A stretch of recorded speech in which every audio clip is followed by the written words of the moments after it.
A great man called Sadauda, born in 1924 at Barajani, becoming the first Prime Minister of the Gambia in 1965. And of course, he was the first flag bearer of a party called the People Progressive Party in 1959. Economic matters which go beyond just bilateral cooperation.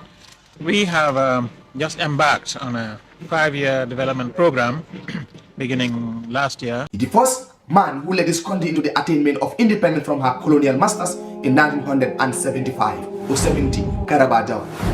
Now I'll give you the profile of Senator Karaba Jawara, his biography and some of his achievements. He was a nationalist, a philanthropist. He was a democrat, a patriotic, a founding father of the Gambia. Great Senator Karaba Jawara. He was born in Barajali in 1924 to a mix of Mandika family, a farmer and a trader. He was brought up in Batos in a well-prominent Muslim family, attended Mohammedan school and proceeded to Methodist Boys High School. He learned 2 years nursing at the Royal Victoria Hospital in Batos at the time. In 1947, Karaba Jawara traveled to the Achimuda College in Ghana to learn nursing. He also proceeded to the Glasgow University. In 1958, Karaba Jawara converted into Christianity.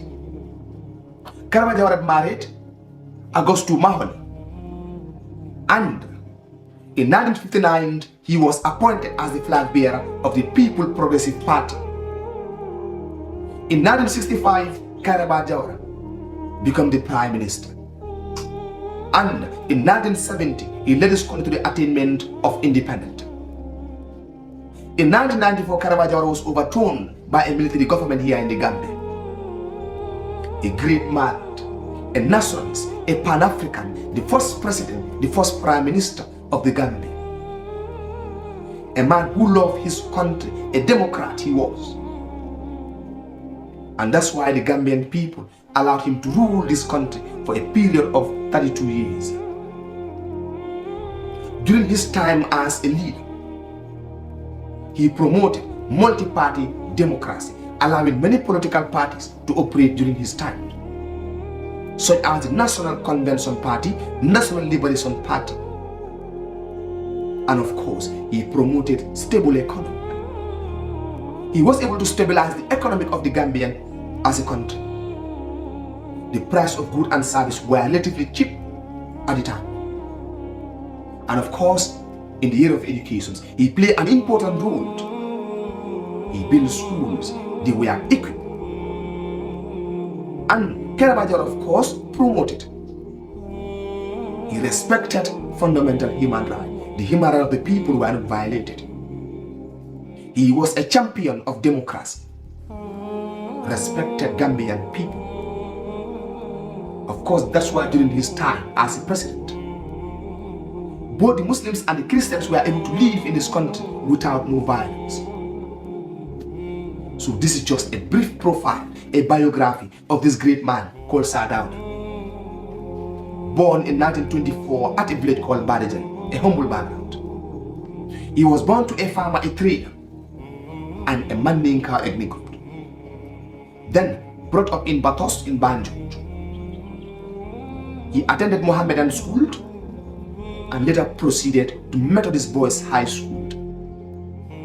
Then he learned 2 years nursing at the Royal Victoria Hospital, and he also worked at the veterinary department as a veterinary officer. In 1947, he traveled all the way to Ghana to the Achimota College to learn nursing. When he returned back, still he continued with that department, veterinary department. And he was handed a party called the People Progressive Party to become a flag bearer. In 1961 election, Karaba Jawara won many seats in Batos. Then in 1965, he was appointed as the Prime Minister of the Gambia. In 1970, he led his country to the attainment of political independence from the hands of their colonial masters, the British.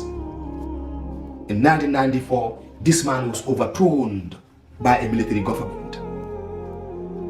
And he died and buried at the Gambia National Assembly. to give respect to this man, to serve as a monument in this country, playing an important role for the attainment of our country's independence. So this was Sir Dawda, a man described as Doyen, the watchdog of the Gambia, Edward Francis Smallwood, who was born in 1891 and died in 1958. A nationalist, a Pan-Africanist, and a politician. The founding father of the Borders Trade Unions, and of course in 1929. E.F. Small played an important role for the Gambia's attainments of our political independence. That's why he was described as the watchdog. In fact, at the time, the British gave him a medal called the Order of the British Empire. He founded a trade union called the Borders Trade Union in 1929 with the slogan called "No taxation without proper representations." The Gambian people should not pay tax until and unless they know where their monies have been spent. In 1922, he founded and edited the first newspaper here in the Gambia called the Gambian Outlook and the Senegambian Report. As among the few educated elites at the time of the region, Small aimed to empower the local people with knowledge. That's why he was trying to educate the Gambian farmers in the provinces at the time. Small played an important role, being the first Gambian to be elected in the Legislative Council. And Small of course achieved many things here in this country during his lifetime. He established the National Congress of British West Africa, in which the Gambia joined. In fact, he represented the Gambia in that conference that happened in Lagos, Nigeria, Edward Francis Smallwood. He founded and edited the first newspaper here in the Gambia in 1922. That's why even when he was exiled, he was able to communicate with his people here in the Gambia. Edward Francis Smallwood, of course, he's founded the Ratepayers Associations, the Gambian people who were paying rates to the colonial government at the time. Small brought them together and organized an association for them called Ratepayers Associations. Edward Francis Small also played an important role in the agitations for the Gambia's independence, though he was not among those Gambians who went to England for independent discourses.